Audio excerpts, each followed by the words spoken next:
Well, here we are, stars. Good morning and happy Monday. This is so exciting for us. We have been working so hard to get this ready for you, and now you get to see all the learning. So this is our Hollywood Hill website. This is where all the stories I've already been reading live. If you are just joining us for the first time, we are on chapter 5 of Charlotte's Web, and you can see all of them here on this website. So that's pretty exciting. And then right here is our distance learning portal. This is what takes you to all your online learning. This one right here is the district support pages, and this is information about why we are in school. So you will just every morning click on the distance learning portal, and here we are. And to get back to those, it's right there. These are other resources you may want, teacher websites. All of your teachers have a website here, and if you click on one of them, it will show you how to get a hold of them, when they're going to be meeting with you every day, all of that really good stuff. So you can click on the teacher websites to get that information. But really what's exciting is every day you go here, start here, you click there, and you click on the button right there to do your daily attendance. And we want you to do that by 12 o'clock lunchtime every day. And that way we know that you are safe and you're in the world. You also have ability to go to the student learning log. And this is a tool that will help you plan your day. You can write down exactly what you want to plan to complete and what time you're going to do that work. So you can set up your plan for the day. At the end of the day, there's a spot to reflect on how your day went. This would be great to keep in a journal, so when we come back to school, you can share about how all of your days were while we were away. Once you do your daily attendance, up here on this bar right here, you're going to be able to see all of,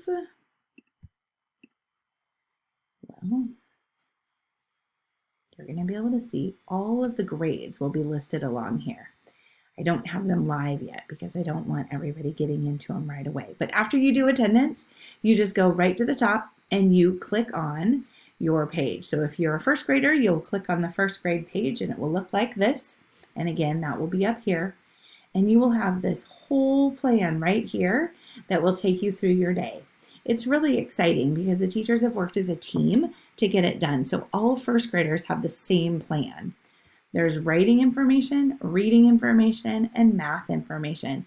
And this is what you're supposed to do for the entire week. So make sure you're taking it slow, doing really good work, because there's a lot of different things here. There's videos with different links on how to do the writing, how to do the math, and all of that wonderfulness. And there's one for every grade.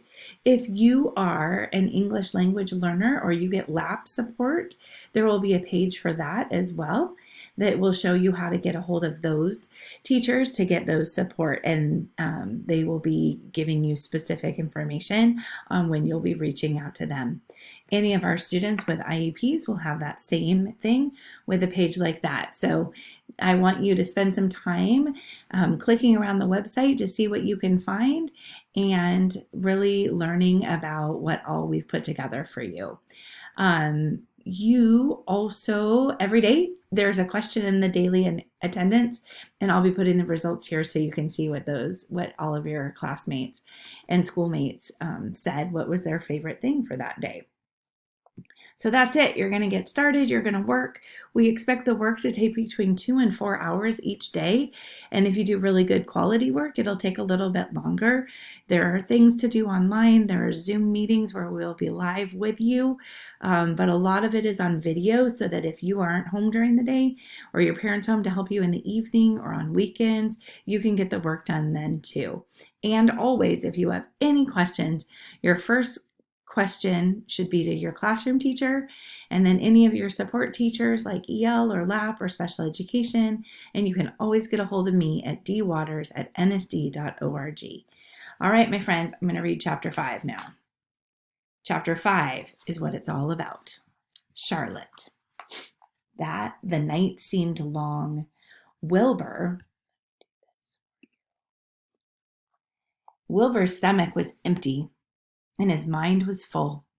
And when your stomach is empty and your mind is full, it's always hard to sleep. A dozen times during the night, Wilbur woke and stared into the blackness, listening to the sounds and trying to figure out what time it was. A barn is never perfectly quiet. Even at midnight, there is usually something stirring. The first time he woke, he heard Templeton gnawing a hole in the grain bin. Templeton's teeth scraped loudly against the wood and made quite a racket. That crazy rat, thought Wilbur. Why does he have to stay up all night, grinding his clashers and destroying people's property? Why can't he go to sleep like any decent animal? The second time Wilbur woke, he heard the goose turning on her nest and chuckling to herself. What time is it? Whispered Wilbur to the goose. Probably about 11:30, said the goose. Why aren't you asleep, Wilbur? Too many things on my mind, said Wilbur. Well, said the goose, that's not my trouble. I have nothing at all on my mind, but I've got too many things under my behind.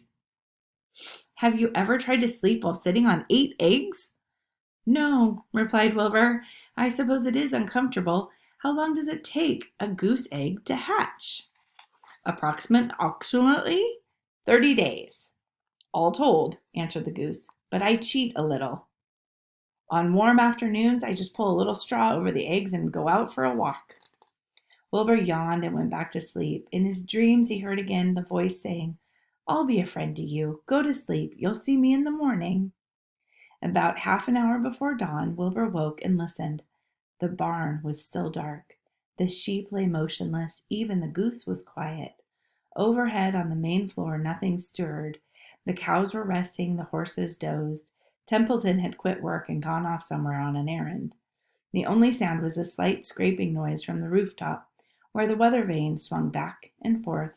Wilbur loved the barn when it was like this, calm and quiet, waiting for light. Day is almost here, he thought. Through a small window, a faint gleam appeared. One by one, the stars went out. Wilbur could see the goose a few feet away. She sat with her head tucked under a wing. Then he could see the sheep and the lambs. The sky lightened. Oh, beautiful day, it is here at last. Today I shall find my friend. Wilbur looked everywhere. He searched his pen thoroughly. He examined the window ledge, stared up at the ceiling, but he saw nothing new. Finally, he decided he would have to speak up. He hated to break the lovely stillness of dawn by using his voice, but he couldn't think of any other way to locate the mysterious new friend who was nowhere to be seen. So Wilbur cleared his throat. Attention, please, he said in a loud, firm voice. Will the party who addressed me at bedtime last night kindly make himself or herself known by giving an appropriate sign or signal? Wilbur paused and listened. All the other animals lifted their heads and stared at him. Wilbur blushed, but he was determined to get in touch with his unknown friend. Attention, please, I said. I will repeat the message. Will the party who addressed me at bedtime last night kindly speak up? Please tell me where you are, if you are my friend. The sheep looked at each other in disgust. Stop your nonsense, Wilbur, said the older sheep. If you have a new friend here, you probably are disrupting his rest, and the quickest way to spoil a friendship is to wake somebody up in the morning before he's ready. How can you be sure your friend is an early riser? I beg everyone's pardon, whispered Wilbur. I didn't mean to be objectionable. He lay down meekly in the manure, facing the door. He did not know it, but his friend was very near. And the old sheep was right. The friend was still asleep. Soon Lurvy appeared for slops for breakfast. Wilbur rushed out, ate everything in a hurry, and licked the trough. The sheep moved off down the lane. The gander waddled along behind them, pulling grass. And then, just as Wilbur was settling down for his morning nap, he heard again the thin voice that had addressed him the night before. Salutations, said the voice. Wilbur jumped to his feet. What? He cried. Salutations, repeated the voice. What are they and where are you? Screamed Wilbur. Please, please tell me where you are and what are salutations? Salutations are greetings, said the voice. When I say salutations, it's just my fancy way of saying hello or good morning. Actually, it's a silly expression, and I'm surprised that I used it at all. As for my whereabouts, that's easy. Look up here in the corner of the doorway. Here I am. Look, I'm waving. At last, Wilbur saw the creature that had spoken to him the night before in the kindly way. Stretched across the upper part of the doorway was a big spider web, and hanging from the top of the web, head down, was a large gray spider. She was about the size of a gumdrop. She had 8 legs, and she was waving one of them at Wilbur in a friendly greeting. See me now? She asked. Oh, yes, indeed, said Wilbur. Yes, indeed. How are you? Good morning, salutations. Very pleased to meet you. What is your name, please? May I have your name? My name, said the spider, is Charlotte. Charlotte what? Asked Wilbur eagerly. Charlotte A. Cavatica? Cavatica? But just call me Charlotte. I think you're beautiful, said Wilbur. Well, I am pretty, replied Charlotte. There's no denying that. Almost all spiders are rather nice looking. I'm not flashy as some, but I'll do. I wish I could see you, Wilbur, as clearly as you can see me. Why can't you? Asked the pig. I'm right here. Yes, but I'm nearsighted, replied Charlotte. I've always been dreadfully nearsighted. It's good in some ways, but not so good in others. Watch me wrap up this fly. A fly had been crawling through Wilbur's trough, had flown up and blundered into the lower part of Charlotte's web, and was tangled in the sticky threads. The fly was beating its wings furiously, trying to break loose and free itself. First, said Charlotte, I dive at him. She plunged headfirst toward the fly. As she dropped, a tiny silken thread unwound from her rear end. Next, I wrap him up. She grabbed the fly, threw a few jets of silk around it, and rolled it over and over, wrapping it so that it couldn't move. Wilbur watched in horror. He could hardly believe what he was seeing, and although he detested flies, he was sorry for this one. There, said Charlotte, now I knock him out, so that he'll be more comfortable. She bit the fly. He can't feel a thing now, she remarked. He'll make a perfect breakfast for me. You mean you eat flies? Gasped Wilbur. Certainly. Flies, bugs, grasshoppers, choice beetles, moths, butterflies, tasty cockroaches, gnats, midges, daddy longlegs, centipedes, mosquitoes, crickets, anything that is careless enough to get caught in my web. I have to live, don't I? Why, yes, of course, said Wilbur. Do they taste good? Delicious. Of course, I don't really eat them. I drink them. I drink their blood. I love blood, said Charlotte, and her pleasant, thin voice grew even thinner and more pleasant. Don't say that, groaned Wilbur. Please don't say things like that. Why not? It's true. And I have to say what is true. I'm not entirely happy about my diet of flies and bugs, but it's the way I'm made. A spider has to pick up a living somehow or other, and I happen to be a trapper. I just naturally build a web and trap flies and other insects. My mother was a trapper before me. Her mother had been a trapper before her. All our family had been trappers way back for thousands and thousands of years. We spiders have been laying for flies and bugs. It's a miserable inheritance, said Wilbur gloomily. He was sad because his new friend was so bloodthirsty. Yes, it is, agreed Charlotte, but I can't help it. I don't know how the first spider in the early days of the world happened to think up this fancy idea of spinning a web, but she did, and it was clever of her too.